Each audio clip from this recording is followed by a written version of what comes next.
Muy buenos días.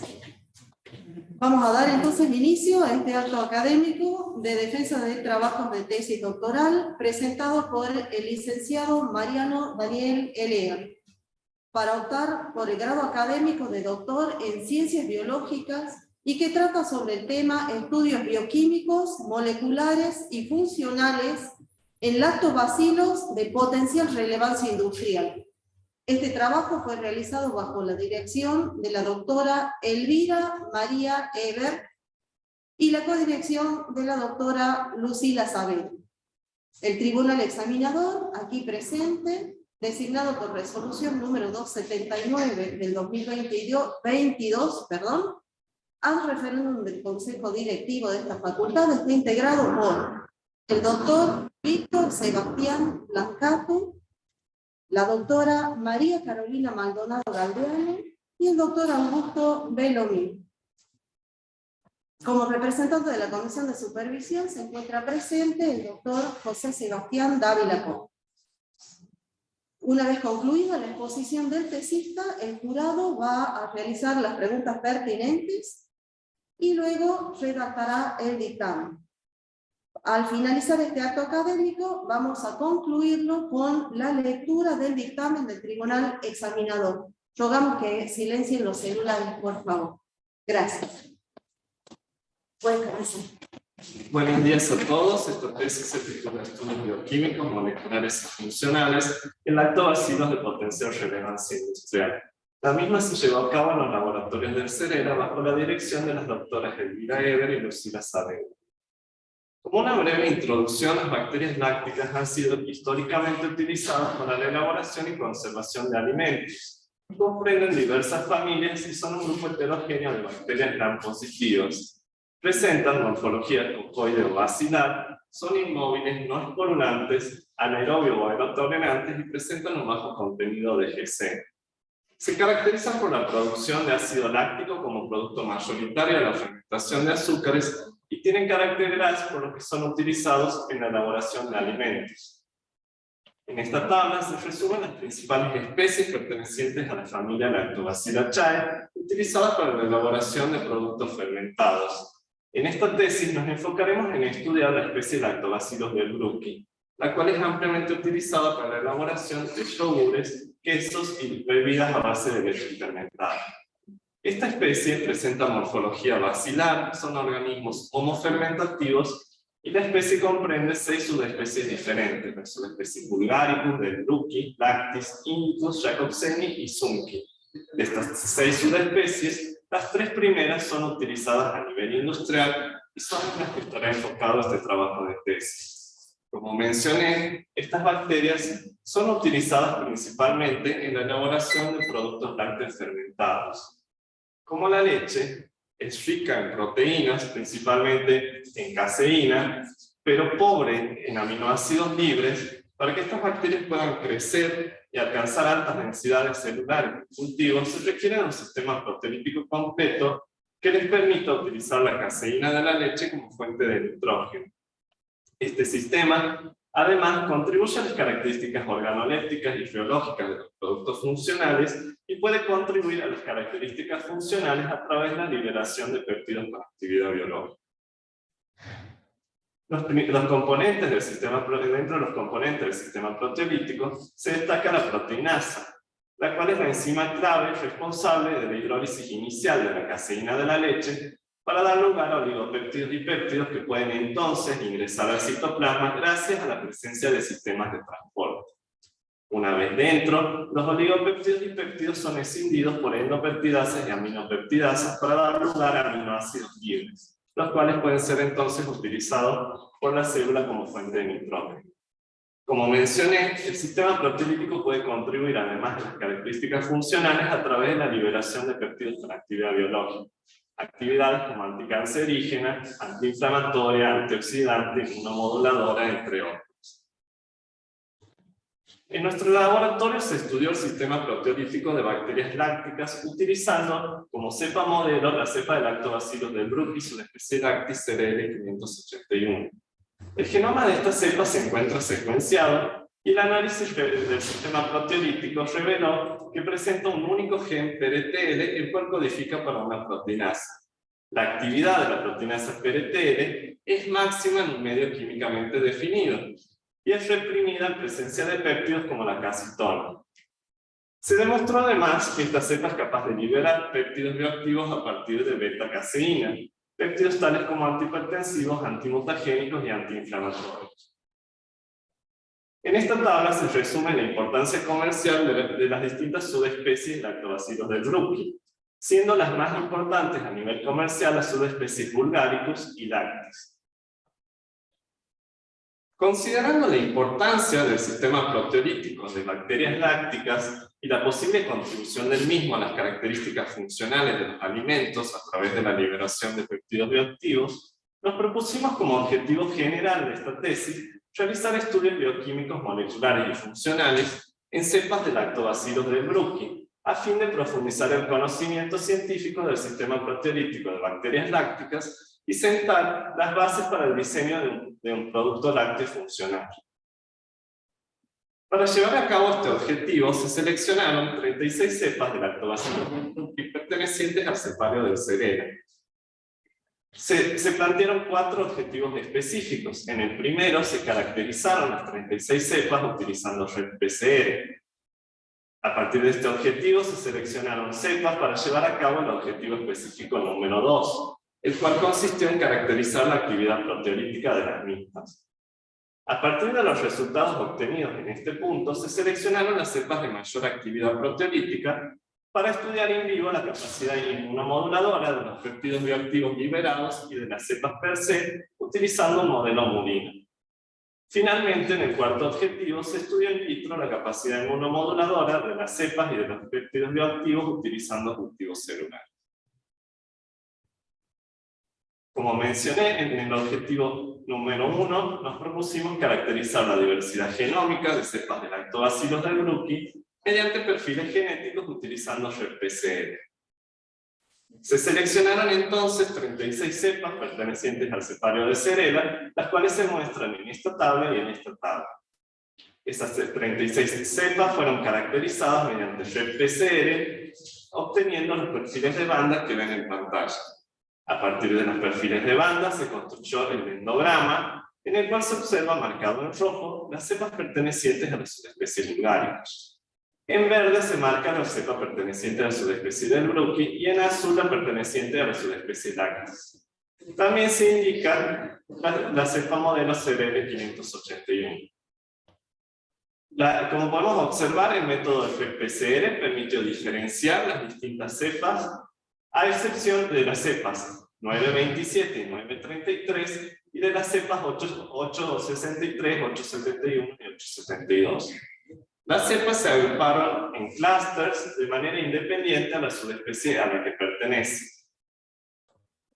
En este punto se definió un porcentaje de identidad del 74%, a partir del cual quedaron definidos clústeres en donde se seleccionó al menos una cepa por cada clúster, seleccionando un total de 12 cepas. Entre estas 12 cepas seleccionadas se encuentran las cepas tipo de la subespecie Bulgaricus, de la subespecie del Bruki y de la subespecie Lactis, es decir, las cepas CRL 958, 945 y 960 respectivamente. También se encuentran incluidas las cepas modelo CRL 581. El genoma de estas 4 cepas se encuentra disponible, por lo que nos propusimos compararlas entre sí y con los genomas presentes en la base de datos del NSBI. En esta tabla se muestran las distintas cepas comparadas, las correspondientes a anotaciones, los porcentajes de GMAC y si presentan o no plasma. Todas las cepas presentaron porcentajes de GC entre el 48,6 y el 50,1 y solo la NWC12 presenta plasma. Para poder llevar a cabo la comparación entre los distintos genomas, utilizamos el parámetro de identidad nucleotídica promedio, que a partir de ahora lo llamaré ANI. A partir de los valores de ANI se construyó el mapa de calor que observan en pantalla. En el mismo observamos 2 clústeres bien definidos. Un primer clúster compuesto por las 9 cepas de la subespecie Bulgaricus y un segundo clúster que está compuesto por las cepas de la subespecie del Brooklyn y Lactis. Si bien se agruparon en dos clústeres, todas las cepas presentaron un porcentaje de identidad superior al 97,5%, lo cual es un porcentaje de identidad elevado. Como conclusiones parciales de esta etapa, los resultados muestran que el método de RPCL nos permite diferenciar las distintas cepas de lactobacilos del Brooklyn, agrupándolas en clúster de manera independiente a la subespecie a la que pertenece. Además, los genomas analizados en las 18 cepas de lactobacilos del Brooklyn poseen un contenido de GC entre el 48,6 y el 50,1, y valores de ANI comprendidos superiores al 97,5. Las cepas se diferenciaron en dos grupos, uno compuesto por las cepas de la subespecie Bulgaricum y un segundo grupo compuesto por las de la subespecie del Brooklyn y Lactis. Como segundo objetivo específico, se planteó caracterizar la actividad proteolítica de cepa de lactobacilos del Brooklyn. En base a los resultados obtenidos con los porcentajes de ANI, considerando los altos valores de ANI obtenidos, nos preguntamos si las secuencias aminoácidicas de las proteinasas en estas cepas eran similares o diferentes. Entonces construimos matrices de identidad de las secuencias aminoácidicas de las proteinasas, y a partir de esas matrices de identidad se generó el árbol filogenético que observan en pantalla, utilizando como grupo externo la proteinasa de PRTP de Lactococcus lactis SK11. Se observa en el árbol filogenético tres clústeres bien definidos. Un primer clúster compuesto por las proteinasas presentes en la subespecie Bulgaricum, las cuales presentan un porcentaje de identidad superior al 97%. El segundo clúster está constituido por proteinasas presentes en la subespecie del Brooklyn y en la subespecie Lactis. Nótese que las proteinasas de la subespecie Lactis presentaron porcentajes de identidad superiores al 99%. El tercer clúster están presentes las proteinasas de las cepas KCTC 13731 y NBRC 3202, ambas pertenecientes a la subespecie del grupo. Considerando los resultados obtenidos en el análisis de ANI y el alto porcentaje de identidad en las secuencias aminoácidicas, nos preguntamos cuán similares eran las actividades en las cepas de lactobacilos del Brooklyn, y si la actividad es o no reprimida en presencia de péptidos, como había sido descrita previamente para la cepa CRL 581. Para ello se utilizaron las 12 cepas seleccionadas previamente en el objetivo específico número 1, y estas cepas fueron crecidas en dos medios. Un medio químicamente definido, en el cual la actividad para la cepa CRL 581 es máxima, y un medio químicamente definido más la adición de casitona, en donde la actividad de la cepa CRL 581 era mínima.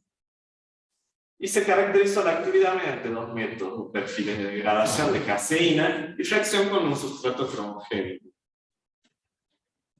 En esta diapositiva observamos los perfiles de degradación de alfa-caseína marcado en A y de beta-caseína en B para las distintas cepas de lactobacilos del Brooklyn. Como se observa en pantalla, los perfiles fueron siempre cepa dependientes y hubo preferencia por beta-caseína que por alfa-caseína. En esta tabla se resumen los resultados obtenidos con el sustrato cromogénico. Se observa la actividad en el medio químico, la actividad específica en el medio químicamente definido, la actividad en el medio químicamente definido más la adición de casitona, y el factor de inhibición, el cual es el número de veces que la actividad fue reprimida en casitona con respecto al medio químicamente definido. En escala de color se marca la actividad específica o el factor de inhibición. Podemos observar que se destacaron en la subespecie Lactis la cepa CRL 581 con una actividad considerable, pero la misma fue reprimida alrededor de 122 veces en presencia de casitona. En la subespecie Bulgaricum se destacó la cepa CRL 656, la cual presentó una elevada actividad en el medio químicamente definido y fue la de mayor actividad en el medio con casitona, presentando una inhibición de solo 3,3 veces. Por su parte, en la subespecie del Brookie, la CRL945 presentó baja actividad en ambos medios. Remarcar que la cepa de la subespecie Lactis CRL960 presentó baja actividad en ambos medios. Si recordarán, las proteinasas presentes en la CRL960 y en la CRL581 presentaban porcentajes de identidad superiores al 99%. Esto nos llevó a preguntarnos si las diferencias de actividad observadas entre estas dos cepas, entre las cepas de Lactis, entre todas las cepas en realidad, se debía a diferencias a nivel de la secuencia nucleotídica en los promotores. Es por ello que buscamos los promotores en los genomas de cepas de lactobacilos del grupo. Hilbert y colaboradores en 1996 describen una secuencia promotor en la cepa NSDO 1489 de la subespecie vulgaricus. Este promotor está constituido por un promotor núcleo compuesto por el elemento -10 y -35 que observan en la tabla, y además describe un elemento corriente arriba que se describe como una secuencia rica en adenina-timina que incrementaría hasta 30 veces la transcripción génica. Estos tres elementos se encontraron sin cambio en las 9 cepas de la subespecie vulgaricus analizadas. Y se encontraron con un alto grado de conservación en las otras cepas de Delbruck y Lactis, pero con algunas sustituciones que se marcan en rojo. Como podemos observar, la cepa de elevada actividad proteolítica CRL581 presenta el mismo promotor núcleo que la cepa de baja actividad proteolítica CRL960, y el mismo promotor núcleo que la cepa TUA 4808L, la cual no tiene actividad detectable en las condiciones evaluadas. Sin embargo, hay pequeños cambios en la secuencia del elemento corriente arriba. Por lo que con estos resultados necesitamos llevar a cabo ensayos complementarios para poder determinar las causas de las diferencias de actividad. Como conclusiones parciales, los resultados del análisis in silico revelaron altos porcentajes de identidad en las secuencias de las proteinasas evaluadas. Todas las cepas mostraron una mayor degradación para beta-caseína que para alfa-caseína. La actividad proteolítica fue cepa específica y es en todos los casos reprimida en presencia de calcitonas, pero la fuerza de la represión es dependiente de la cepa. Y se encontró un putativo promotor para el gen PDT altamente conservado en los genomas analizados en SIA. Habiendo culminado con la caracterización de las propiedades tecnológicas, nos dispusimos a evaluar las características funcionales. Si recordarán, el sistema proteolítico puede contribuir a las características funcionales de los alimentos a través de la liberación de péptidos bioactivos. Por ello, nos propusimos estudiar la capacidad inmunomoduladora de estos péptidos bioactivos y de las cepas per se, utilizando el modelo MUNI. El modelo planteado es un modelo de activación del receptor de ligandos de tipo TOL3. El receptor de ligandos de tipo TOL3 reconoce ARN bicatenario viral en condiciones fisiológicas. En el laboratorio utilizamos un ligando sintético del TLR3, el poli-C. El TLR3 reconoce el ARN bicatenario o el poli-C y desencadena dos cascadas de señalización. La primera lleva a la activación del factor transcripcional IRF3, el cual transcribe interferones de tipo 1 como interferón alfa y beta. La segunda cascada de señalización lleva a la liberación del factor NF-κB, el cual transcribe citoquinas proinflamatorias como interleuquina 6, 8 y quimioquinas. El modelo planteado entonces es un modelo de infección viral en el cual se utilizaron ratones BAL-C. Las cepas seleccionadas para llevar a cabo los ensayos fueron las cepas que se destacaron en cada subespecie. Si recordarán, la cepa CRL581 era una de las cepas de mayor actividad proteolítica con el sustrato homogénico, además de ser nuestra cepa modelo. La cepa CDL656 se destacó en el medio químicamente definido y además presentó una actividad considerable en el medio con calcitonas. La cepa CDL945 se eligió como representante de la subespecie del Brookie y se ensayaron además los hidrolizados de beta-caseína producidos por las cepas correspondientes. No se ensayaron para la cepa CDL945 debido a la baja actividad proteolítica presente en esta cepa. Los ratones Balcé fueron alimentados de manera convencional y recibieron el tratamiento con las cepas o el hidrolizado de beta-caseína durante 3 días de manera oral, y al 4.º día fueron sacrificados o desafiados con Poli-C.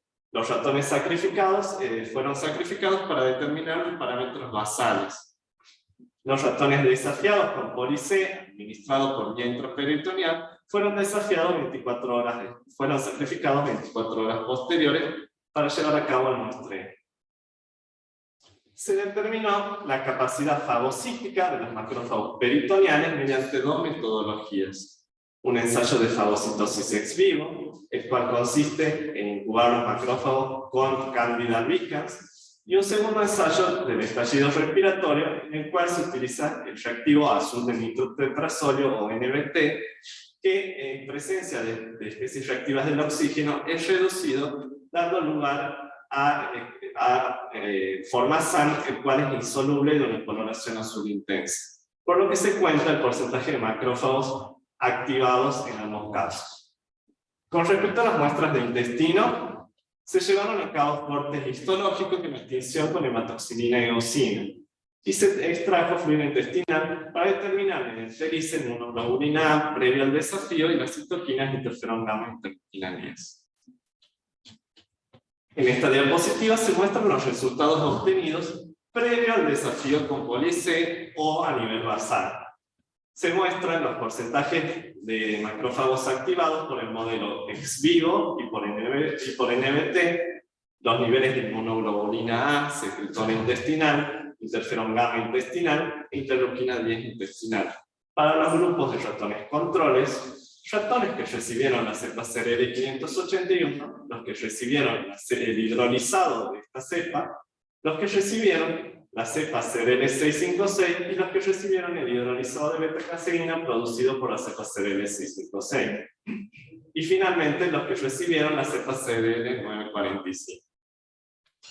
Los resultados muestran que solamente la cepa CRL581 pudo aumentar de manera significativa los parámetros evaluados.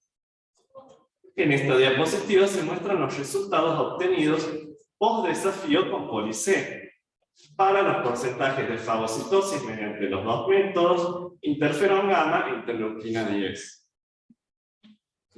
Los resultados muestran nuevamente que la cepa CRL581 fue capaz de incrementar los parámetros evaluados de manera significativa.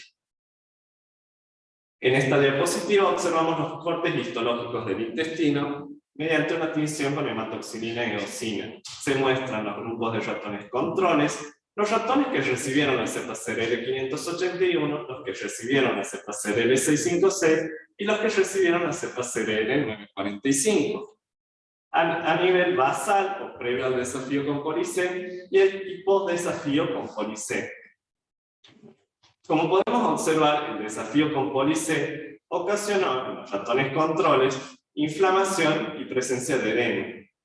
La cepa CRL581 fue la única capaz de revertir el daño inflamatorio y preservar la arquitectura del tejido epitelial. En esta diapositiva se observan además los tratamientos con los hidrolizados correspondientes a la cepa CRL581 y a la cepa CRL656. Como podemos observar, estos tratamientos no fueron capaces de revertir el daño inflamatorio causado por el Poli-C. Considerando los resultados positivos de la cepa CRL581, profundizamos en el estudio de esta cepa, estudiando esta cepa, el hidrolizado correspondiente y la CRL945 como un control negativo. Evaluamos los niveles de interferón beta, las citoquinas proinflamatorias TNF-alfa e interleuquina 6. La cepa CRL581 fue capaz de incrementar de manera significativa los niveles de interferón beta, al mismo tiempo que disminuyó los niveles de las citoquinas proinflamatorias TNF-alfa e interleuquina 6. Los menores niveles de citoquinas proinflamatorias se relacionó con el menor daño inflamatorio visualizado en los cortes histológicos. Como conclusiones de esta etapa, se evaluó la capacidad inmunomoduladora de la cepa CRL581, 656, 945 y de los hidrolizados correspondientes. Solamente la cepa CRL581 fue capaz de incrementar a nivel basal los niveles de fagocitosis, interferón gamma, interleuquina 10 e inmunoglobulina A secretora.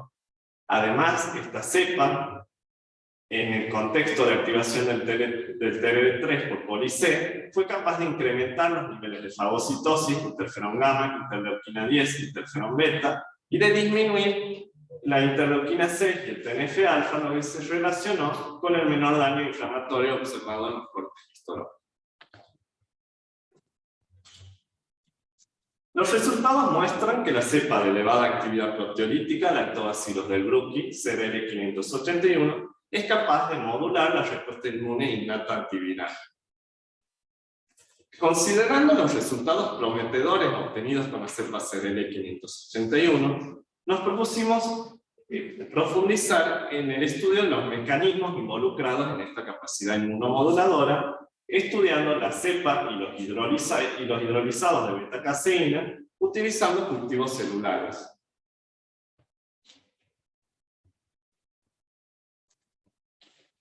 La microbiota intestinal está compuesta principalmente por células epiteliales intestinales, las cuales revisten la capa luminal del intestino y tienen como función principal la absorción de nutrientes. Además, estas células pueden contribuir a la inmunidad a través de la generación de péptidos bioactivos, moco y secreción de citoquinas. Además, dentro de la mucosa intestinal encontramos células inmunes, entre las cuales los macrófagos residentes del intestino se destacan como la población de fagocitos más numerosa. Considerando esto y los resultados obtenidos en el modelo murino, nos propusimos estudiar in vitro la capacidad inmunomoduladora de la cepa CRL581 y de los hidrolizados de beta-caseína, en el contexto de activación del TLR3 con poli-C. Para ello se utilizaron dos modelos, un modelo de células intestinales y epiteliales porcinas, que a partir de ahora lo llamaré células pie, y un modelo de macrófagos murinos RAU264-7. Nuevamente, mostrarles que el poli-C estimula el TLR3 y desencadena dos cascadas de señalización. En estas cascadas de señalización nos centraremos en estudiar el factor de transcripción positiva IRF3. También estudiaremos los interferones de tipo 1, interferón alfa y beta. Con respecto a la cascada de señalización que lleva a la liberación de NF-κB, estudiaremos citoquinas proinflamatorias, como interleuquina 6, interleuquina 8, quimioquinas como CCD2, CCD4 y CXL5. En estas vías de señalización, la proteína represora A20 es clave en la regulación de este sistema, por lo que será evaluado. Además, remarcar que los interferones de tipo 1, una vez fuera de la célula, pueden ser reconocidos por receptores ubicados en la superficie celular y desencadenar una cascada de señalización que lleva en última instancia a gatillar la transcripción de genes antivirales. Evaluaremos los genes antivirales MX1 o AS1 o AS2 de la ribonucleasa R.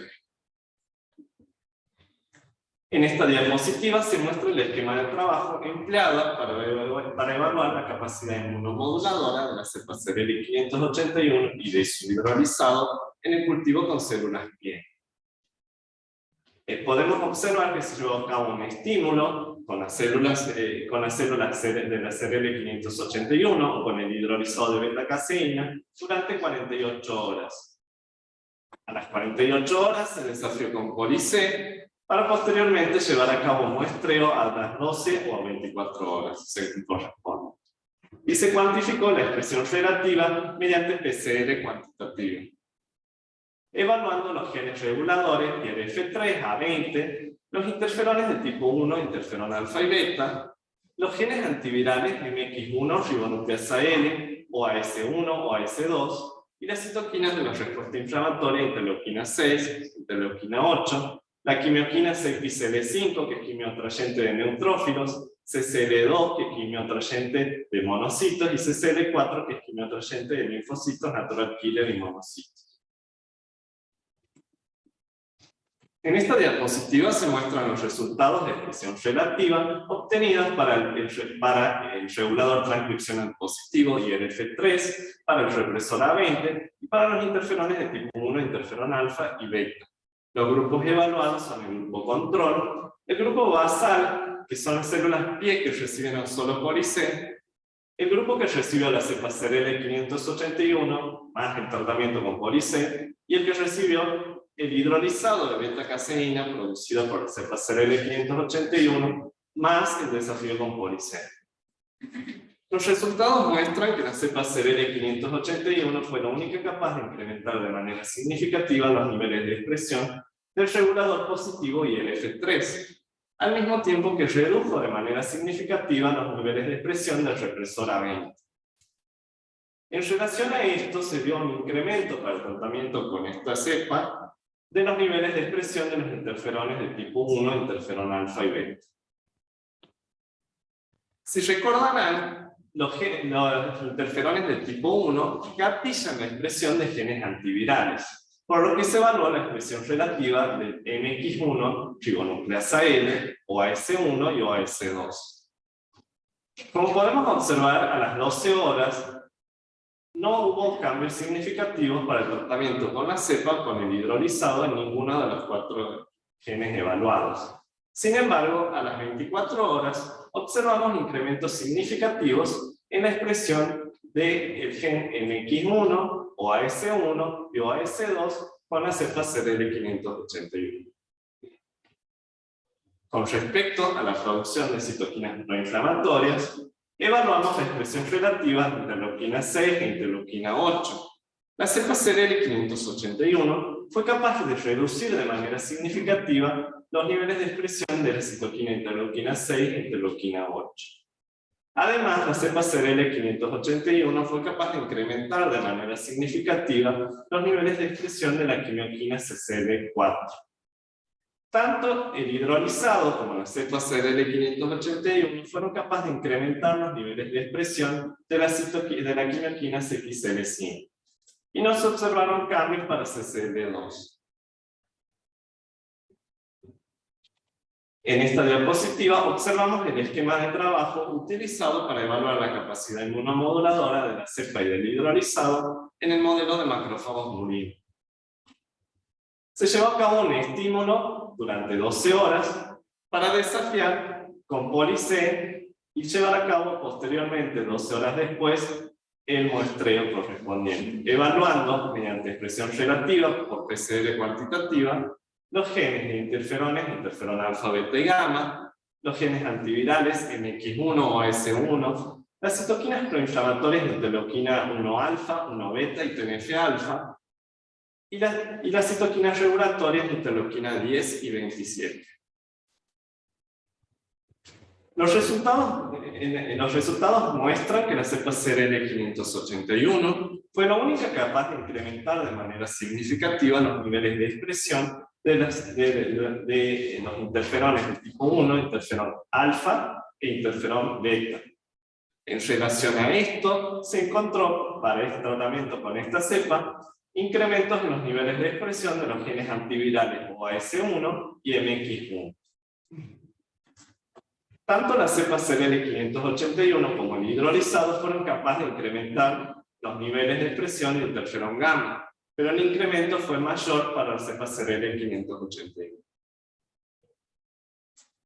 Con respecto a las citoquinas proinflamatorias, se evaluó interleuquina 1 alfa, 1 beta y TNF alfa.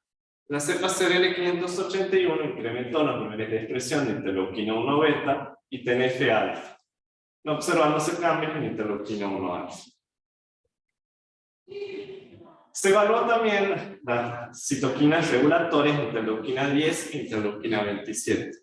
La cepa CDL581 incrementó de manera significativa los niveles de expresión de interleuquina 10. No se observó cambio en ninguna circunstancia para el tratamiento con la interleuquina 27. Para la interleuquina 27.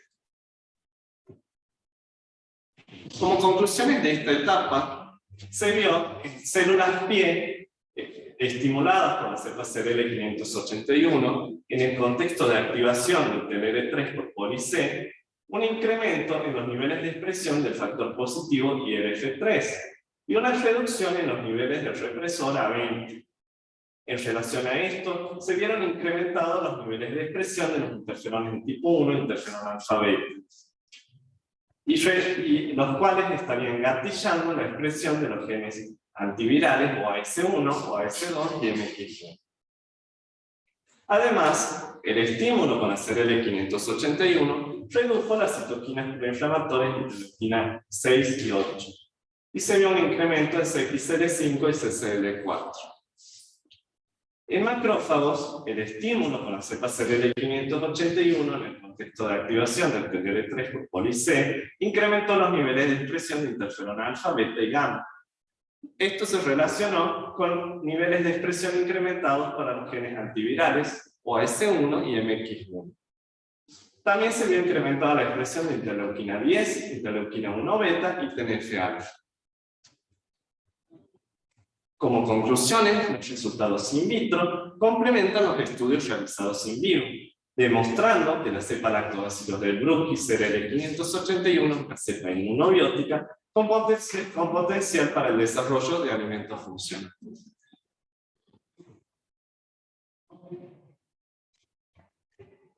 Resumiendo, como resumen de esta tesis, 36 cepas de lactobacillus del Brooke fueron genotipificadas por red PCR, obteniéndose el dendrograma que observan, a partir del cual se seleccionaron 12 cepas de lactobacillus del Brooke para llevar a cabo una caracterización de la actividad proteolítica. En paralelo, se llevó a cabo un análisis in silico, en donde se incluyeron estas 4 cepas que están en común. En el análisis in silico se encontraron altos porcentajes de identidad para la secuencia aminoacídica de las proteinasas. Además, se encontró un promotor altamente conservado en estas cepas. En la caracterización de la actividad proteolítica observamos perfiles de degradación cepa-dependientes y hay una preferencia para degradar beta-caseína por sobre alfa-caseína. Con el sustrato cromogénico observamos que la actividad fue cepa-dependiente y reprimida en presencia de péptidos, pero la fuerza de esa inhibición fue dependiente de la cepa. En base a esta caracterización de la actividad proteolítica, se seleccionaron las cepas de mayor actividad proteolítica de cada subespecie y los hidrolizados para analizar la capacidad funcional de los hidrolizados y de las cepas per se, utilizando un modelo murino de activación del TLR3 por poli-C. En este modelo se destacó la cepa CDL581, la cual fue capaz de incrementar los niveles de fagocitosis y reducir el daño inflamatorio ocasionado por el poli-C, demostrando un efecto antiviral. Para profundizar los estudios con la cepa CDL581, utilizamos cultivos celulares de células pie de macrófagos, comprobando en estos cultivos celulares la capacidad antiviral y antiinflamatoria de la cepa CDL581. En base a lo expuesto, los resultados tanto en vivo como in vitro nos permiten concluir que la cepa lactobacillus del Brooke CDL581 es una cepa inmunobiótica. Para finalizar, decir que esta tesis constituye un aporte al conocimiento científico del sistema proteolítico de lactobacillus y representa un punto de partida para el desarrollo de nuevos alimentos funcionales con actividad inmunomoduladora. Como proyecciones de esta tesis, se plantea determinar mediante una combinación de ensayos ómicos las causas de las diferencias de actividad encontradas entre las distintas cepas. Diseñar un prototipo de alimento funcional, empleando la cepa CDL581, e identificar putativas moléculas responsables del efecto inmunomodulador de la cepa CRL581, sobreexpresarlas, purificarlas y corroborar su actividad tanto in vitro como in vivo.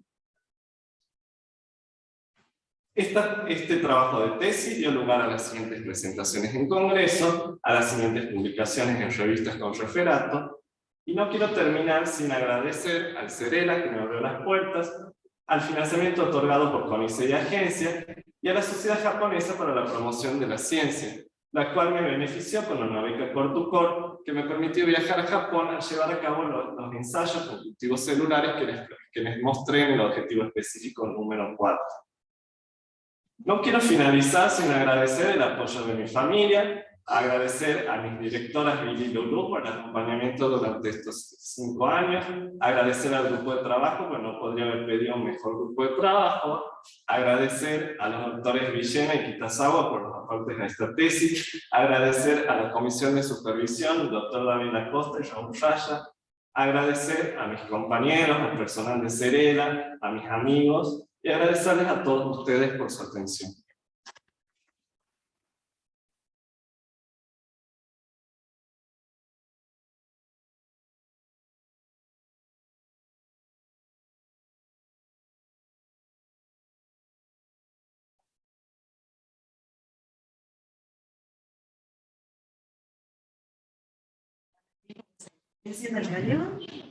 Y bueno, ahora entonces estamos abiertos a las preguntas del jurado, que consideran 6 participantes. Doctor Biancato, ¿nos escucha? Puede empezar si quiere a formular sus preguntas. Ahora sí, los escucho bien. Bueno, gracias. Bueno, Marian, primero tengo que felicitarte porque tu trabajo de tesis ha sido muy interesante, muy bien realizado. Felicitaciones para vos y para tus directoras. Estaba muy bien escrito y la presentación también me aclaró algunas dudas que yo tenía. Pero bueno, de todas maneras mi función acá es hacer algunas preguntas, así que te voy a consultar. Respecto de... ¿se escucha? Sí, se escucha, sí. Bien. Respecto de la genotipificación, la técnica de red PCR, ¿contempla la presencia de bandas únicamente o también tiene en cuenta la intensidad de las bandas para generar el dendrograma? Contemplamos la presencia de bandas prioritariamente. Bien. Después, te quería consultar, porque vos utilizás cepas del cepario de CERELA, ¿sí? Y después analizás estas cepas por esta técnica de red PCR. ¿Sabés cómo se hizo la asignación de subespecie a esas cepas que estaban en el stock? Sí, una de las razones por las que comenzamos llevando a cabo una genotipificación por red-PCR es porque esas cepas se encontraban depositadas con anterioridad en el cepario, mucho tiempo anterior, y antiguamente se utilizaba una combinación más que nada API para asignar, más que nada se utilizaba un API para llevar a cabo la determinación. Entonces podría haber cepas iguales o clones similares.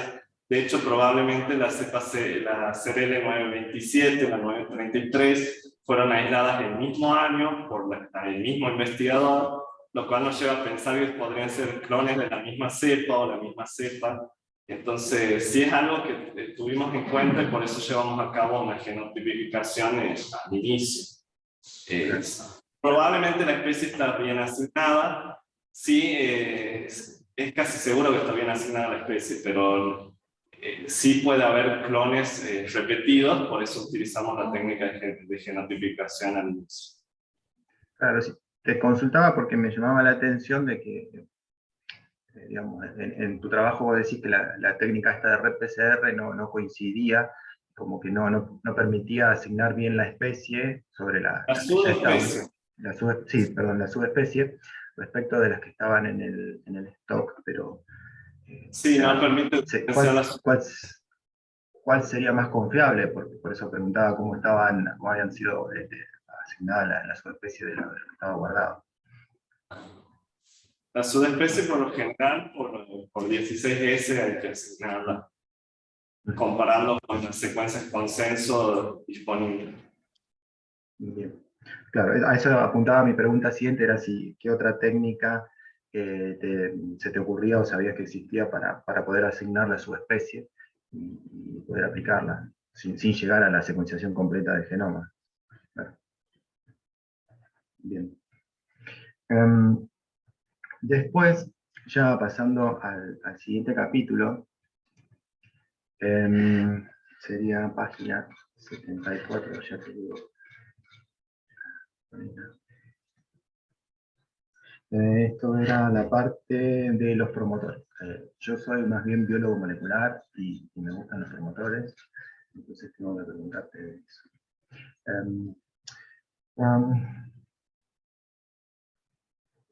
¿Vos probaste de ampliar la zona de análisis de los promotores? Porque usaste 200 pares de bases y quería saber por qué.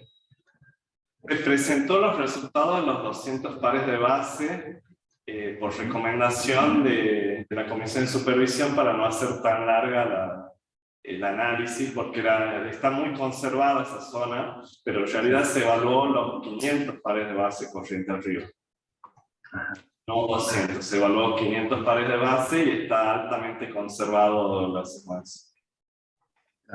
Claro, yo iba a preguntar ahí, quizás más corriente arriba había pequeñas diferencias que te podían permitir detectar alguna secuencia de unión de un regulador o algo así, pero... No, incluso están más conservadas. Más todavía. Habría que analizar a nivel de alguna proteína efectora que se exprese en una y no en otra. Eso sí podría ser un cambio considerable. Bien.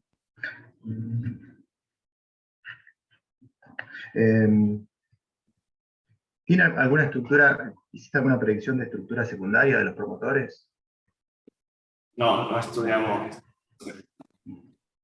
¿Y probaste algún servidor online para ver si había alguna secuencia reconocida por algún regulador que ya fuera reportado?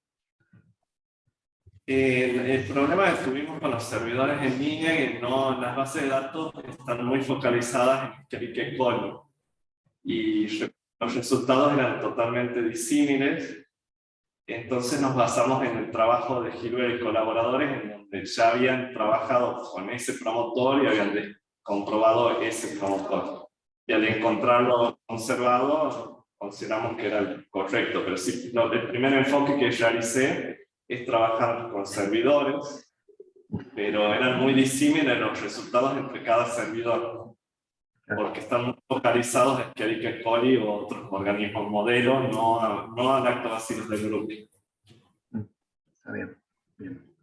Sí, ahí, bueno, yo miraba la figura 11, donde está el alineamiento de los promotores, y veía que una de las especies que tenía baja actividad tiene la inserción de 2 bases, aumentando la separación entre el elemento UP y la caja -35. A veces pequeñas modificaciones causan que se cambie ligeramente la orientación, la posición de la secuencia, y eso ya quizás afecta la interacción con de la proteína y bueno, eso también puede justificar. Es algo que tenemos que evaluar con sistemas reporteros, ver si genera ese cambio, pues está en el elemento corriente arriba, habría que evaluar eso. Claro. Es todo un trabajo hacer mutantes en las regiones promotoras y ver cuál puede ser la causante de esta diferencia de actividad. Pero bueno, están las proyecciones, así que bueno, esperamos que a futuro puedan saber. Bien, y bueno, por último, respecto de los capítulos siguientes, a mí tenía así como una duda general. Como vos ves que los hidrolizados de la cepa 581 tienen cierto efecto en la inmunomodulación, no demasiado grande, en comparación con los efectos de la bacteria en sí. te quería consultar si sabes si hay algún reporte de la utilización o del análisis en simultáneo, sería de la bacteria y de los hidrolizados,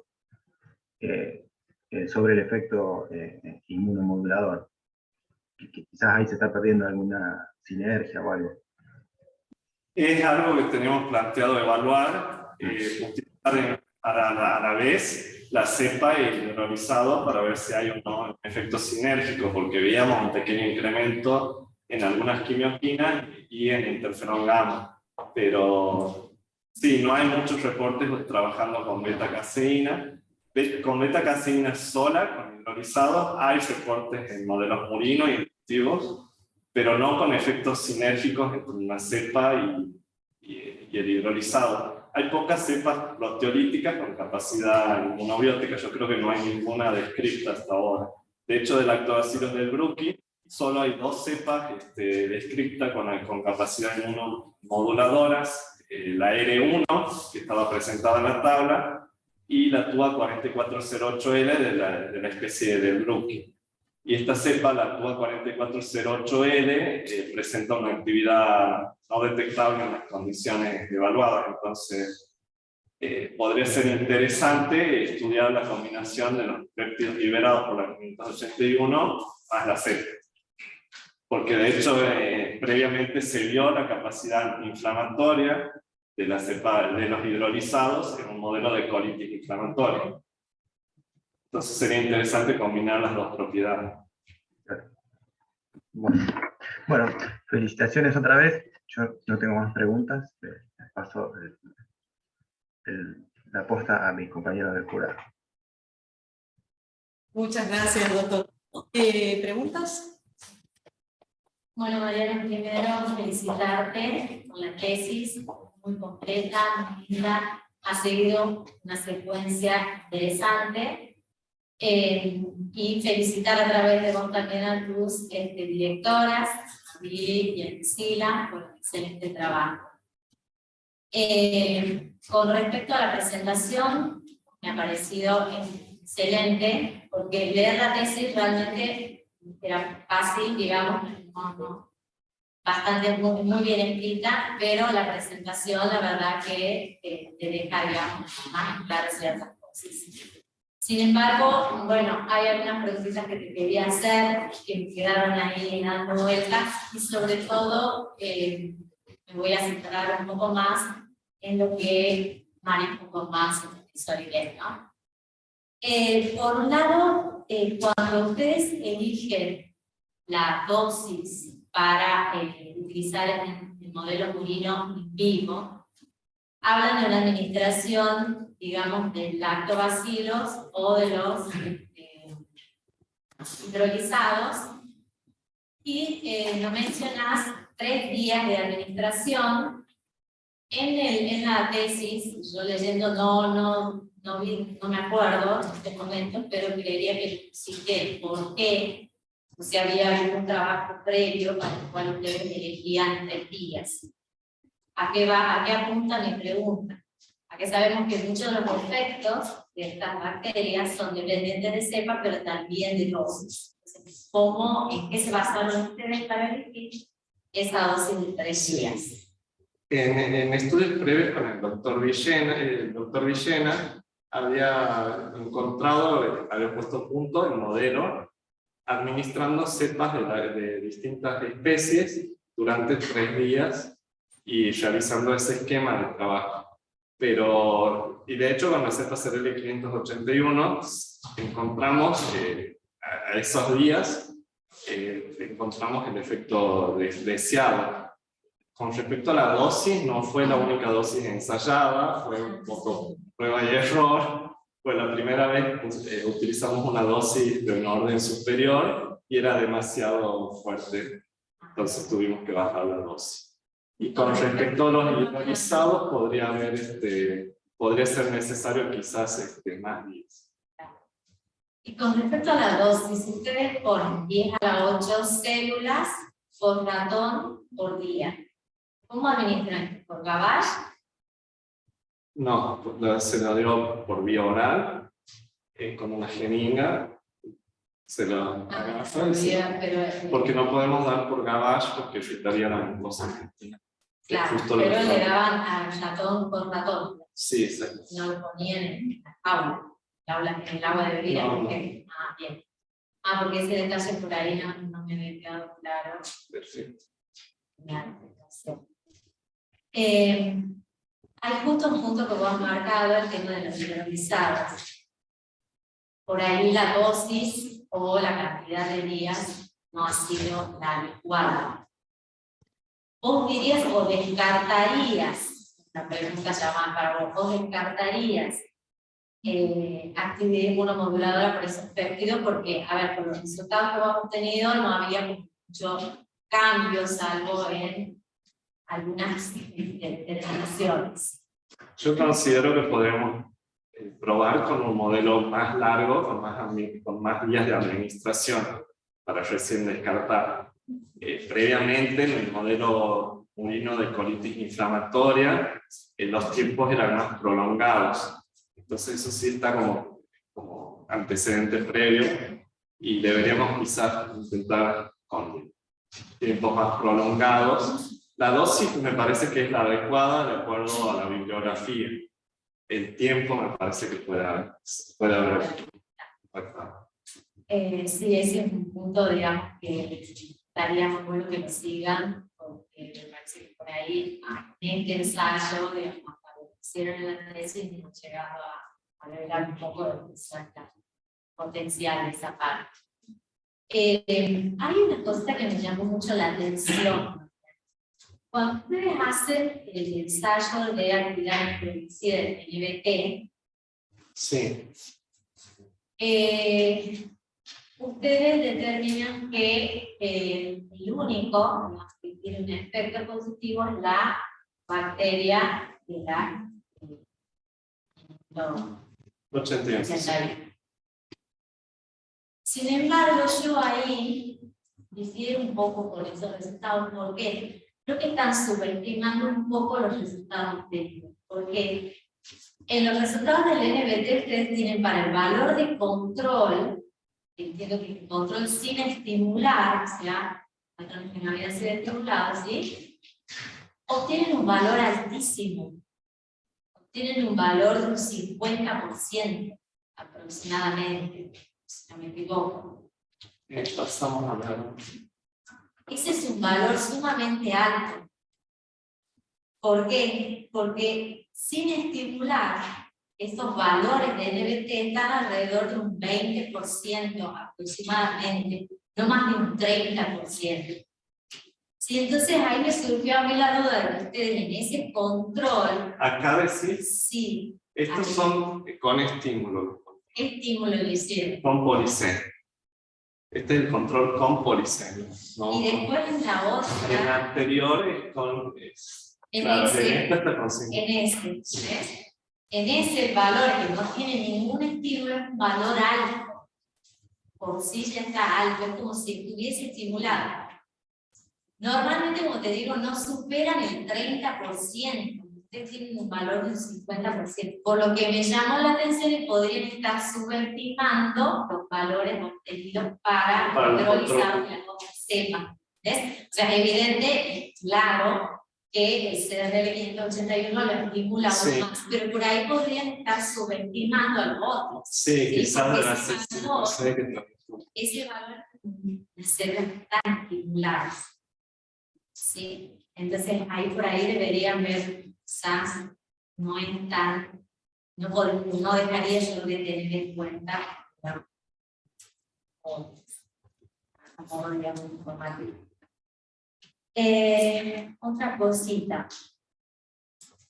¿Dónde piensan? Cuando ustedes activan mediante el desafío con el agonista del cloro 3, sí, van a desencadenar la activación de 2 vías sí. de la energía. A ustedes les daban aumentados valores del regulador para la vía que lleva a la producción de los interferones, que está perfecto, ¿sí? Digamos, algo que ustedes esperaban y ahí muestran una buena capacidad, digamos, computadora en este caso, de la serie. Pero a su vez activa la otra vía, Sí. la vía del capa B con las funciones inflamatorias. Cuando uno activa una vía, sí se desencadena la síntesis de todos los precursores y va a llevar a la síntesis de distintas citoquinas. Me llamó mucho la atención la disminución específica de la 6 y de la 8. ¿Por qué me llama la atención? Porque todo lo demás estaba aumentado, Sí. pero a su vez se inhibe la 20, el regulador de la. Eso me llamó mucho la atención, que se inhiba la 20, porque normalmente para tener una regulación y ver que hay disminución de citoquinas que están producidas por esa vía, debería haber alguna regulación. O poner que no se hubiera aumentado ni disminuido, pero no disminuido, eso sí me llamó un poco En la 20 atención. se ha descrito de que es necesario que disminuya en las cepas inmunobióticas para Sí, poder, para poder incrementar los niveles de interferones.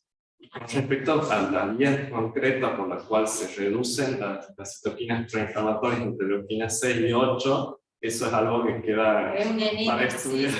pero eso me llama mucho la atención. Probablemente la 10 tenga que ver, pero por ahí ustedes han llegado, digamos, al estudio de macrófagos y de epiteliales, que ahí la 10 también puede ser producida por otro tipo celular, y demás, pero podría ser una dirección, digamos, un camino posible. Sí, al no haber cambios en interleuquina 27, sí a añadir que no habría, probablemente las poblaciones de linfocitos T reguladores de tipo 1, los FOXP3 negativos, no estarían siendo estimulados, pero sí puede haber interleuquina 10 producida por las otras poblaciones convencionales.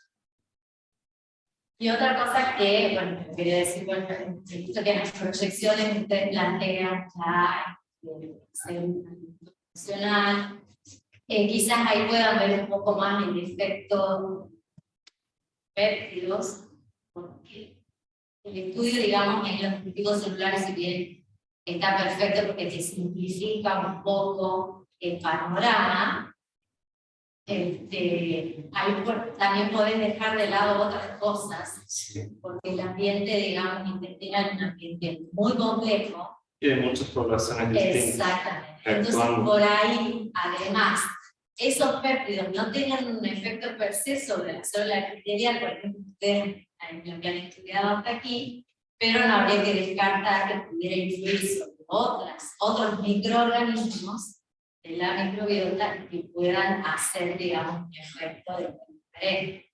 Entonces ahí en el modelo, digamos, celular lo simplificamos un poco, está perfecto lo que nos ha permitido un montón de cosas, pero por ahí estudiarlo en vivo también sería, digamos, la opción para poder mostrar, digamos, efectos que yo creo que sí lo deben tener y que no lo han llegado a ver, digamos.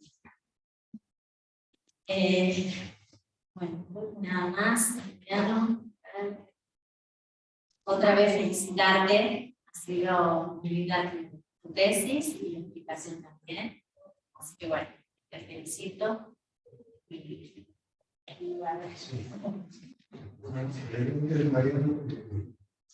Me parece que es una tesis muy linda y total, muy bien. Las diapositivas que he mostrado, las figuras que he mostrado, es un resumen muy bueno de lo que ha sido la tesis y quería felicitar a vos y a doctor, porque me parece que estuvo muy bien dirigido el trabajo también, la secuencia que se ha llevado a cabo y la minuciosidad con la que se han hecho los experimentos. Realmente me gustó mucho la tesis y la presentación.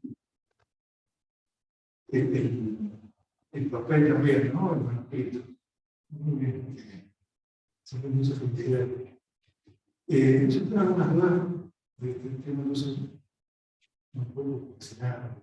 Y me preguntan más de ignorancia, con respecto a cuáles son los factores que desencadenan la respuesta inmune en las células. Para eso tiene que haber la adhesión de la bacteria a la superficie de la célula.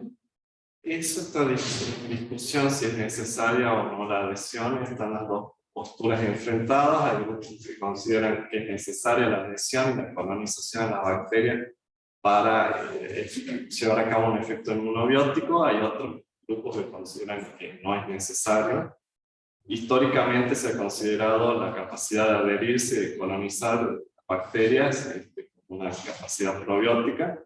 Lo que sí te puedo decir es que para que se desencadene ese efecto inmunomodulador, en estudios previos de los doctores Villena y Kitazawa se vio que las cepas inmunobióticas capaces de conferir esta protección antiviral estimulan el receptor TLR2 y además estimulan toda la señalización de NOD, llevando a una disminución de la proteína A20. Entonces es clave la disminución de A20 gracias a las cepas. Ya está disminuida A20 antes del policeno. Y es por eso que se observa ese efecto a nivel de la expresión de los niveles de interferones. Pero contestando a la pregunta, está en discusión eso, si es necesario, indispensable la adhesión o no, y hay reportes por algunos grupos de trabajo en los que se indica que células sin capacidad de adhesión son capaces de estimular la inmunidad. Y por ejemplo, si no se han planteado hacer experimentos con células muertas o con extractos de células. Los tratamientos fueron con las células del CRL581 muertas. No con las células vivas, por el modelo en Japón estaba puesto a punto para utilizar las muertas. Entonces, teníamos complicaciones para trabajar sin antibióticos, se me contaminó los cultivos, entonces probamos directamente. ¿Qué hecho de adhesiones en el alcohol? Los estudios que han hecho de adhesión de las células anuncinas, sí, de las bacterias anuncinas o las células FAI. No, bueno, esos son tiempos cortos de incubación. Son tiempos cortos, pero esos son células vivas. Vivas. Ese con células vivas. Sí. Los dos, anuncinas y. Sí. Y ahí no han probado con células muertas. No. Y con el efecto de células tampoco. No. Pero me parece que sería interesante estudiar la adhesión sí. a la superficie de la célula y a la leucocina con extracto de células para ver si pueden llegar a identificar las proteínas que terminan adhiriendo. Y sí, yo traté de hacer un análisis empírico, pero el problema es que hay muy poco descripto para la neurología. claro, Y la mayoría de los factores descriptos en otras especies no están presentes. Solo están los 4 factores que describí en el texto. a mí me parece que sería muy interesante trabajando con extractos de células, llegar a desempeñar cuál es la molécula responsable de la activación. ¿Eso se ha planteado hacer un estudio de ese tipo de? La verdad que no es tanto nuestro campo de especialización, pero sí sería interesante. Pero me parece que sí sería interesante estudiar. Entonces no es un metabolito que produce la célula en vivo el responsable. No, es algo presente en la superficie celular responsable del efecto inmunomodulador. Muy interesante. Y con respecto a lo hidrolizado que he estudiado, cuando lo estudian en vivo, no tiene actividad, no tiene nada de actividad, ¿no? ¿Y eso a qué le atribuimos? ¿A qué se...? Puede ser tanto por los tiempos de administración que no hayan sido suficientes o que no tenga actividad en ese modelo estudiado. Puede tener otro tipo de actividades en otros modelos, pero en el modelo de activación del PDD3 no generaría protección. Y por último, ¿tienen algún modelo de infección viral vuestro punto para tomarlo en vivo? ¿En ratones? ¿Infectando ratones? Con desafíos con el virus. Sí. En Japón se utilizaban desafíos en células de piel y en células del macrófago con el rotavirus o con el TEC en el caso de querer probar la otra vía de señalización, el GDR4. De hecho, intenté llevar a cabo ensayos de desafío, pero por cuestiones de tiempo ya tenía que volver y no se pudo completar eso. Y con el caso de ratones, yo sé que utilizan ratones de desafío, yo sé que utilizan modelo en vivo de ratones en Japón y un modelo también porcino de desafío con rotavirus. Pero es toda una complicación para que autoricen esos ensayos, más hoy por hoy que hay una tendencia mundial a querer reducir el uso de animales, que a mi criterio es algo lamentable porque se pierde mucha información al trabajar solo con cultivos celulares. Sí está esa posibilidad, pero es complicado de emplear. Bueno, realmente muy lindo trabajo y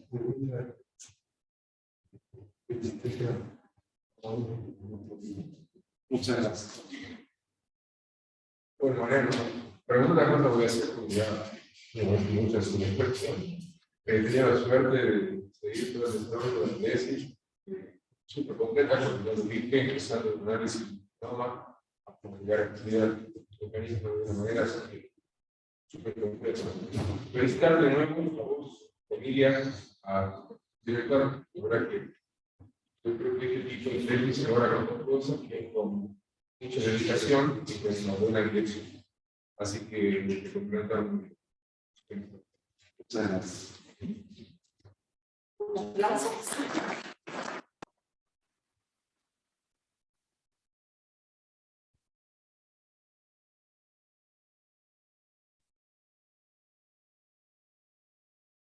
Bueno, ahora les voy a pedir al jurado que pasemos a otra sala y mientras se realiza el dictamen, pueden esperar acá.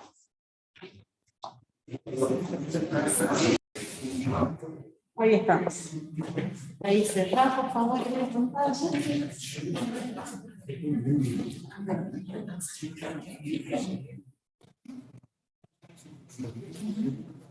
Bien. Ahí estamos todos. Bueno, damos entonces lectura al dictamen. Defensa de tesis doctoral.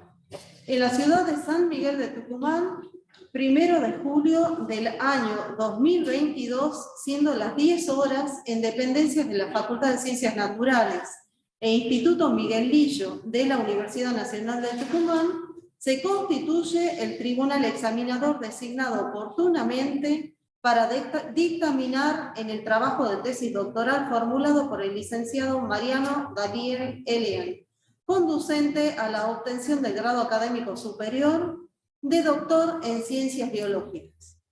El trabajo de tesis elaborado por el licenciado Mariano Daniel Elean, bajo la dirección de la doctora Elvira María Eber y codirección de la doctora Lucila Saavedra, está referido al tema estudios bioquímicos, moleculares y funcionales en lactobacilos de potencial relevancia industrial.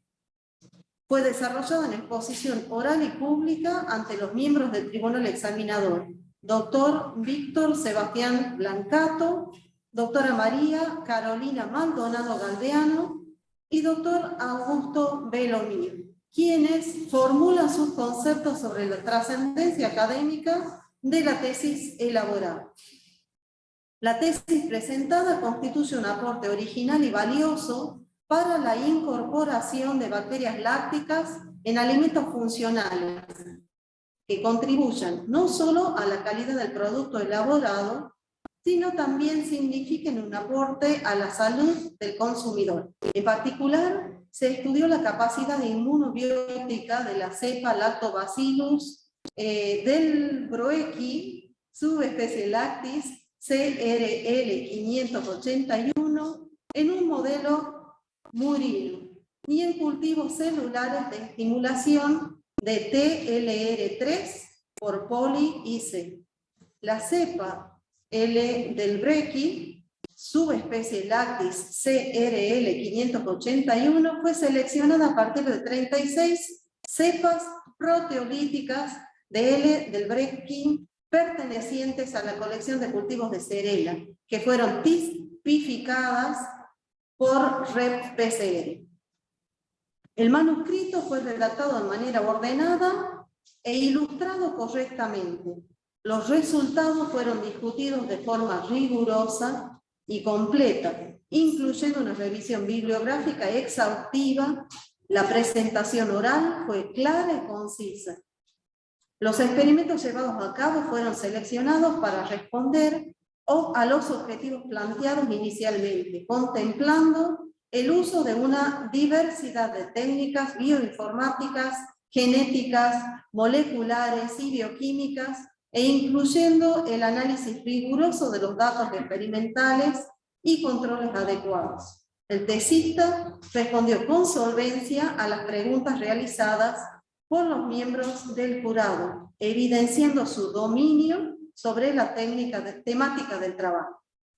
Se deja expresa constancia de la participación del doctor José Sebastián Dávila Costa, en su condición de miembro de la Comisión de Supervisión, en un todo de acuerdo a lo establecido en el artículo 10.7 del reglamento vigente. Atento a lo expuesto, los miembros del Tribunal Examinador, por unanimidad de criterio, otorgan a la presente tesis doctoral la calificación de 10. No habiendo para más, se labra la presente acta en 2 ejemplares del mismo tenor a los efectos académicos y administrativos que corresponden. Le damos un fuerte aplauso.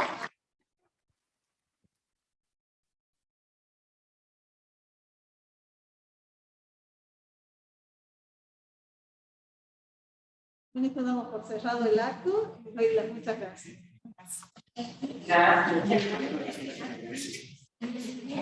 Muchas gracias, doctor. Gracias, doctor. Ya con esto suspira.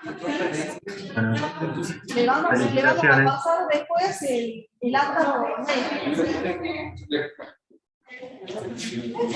Bueno.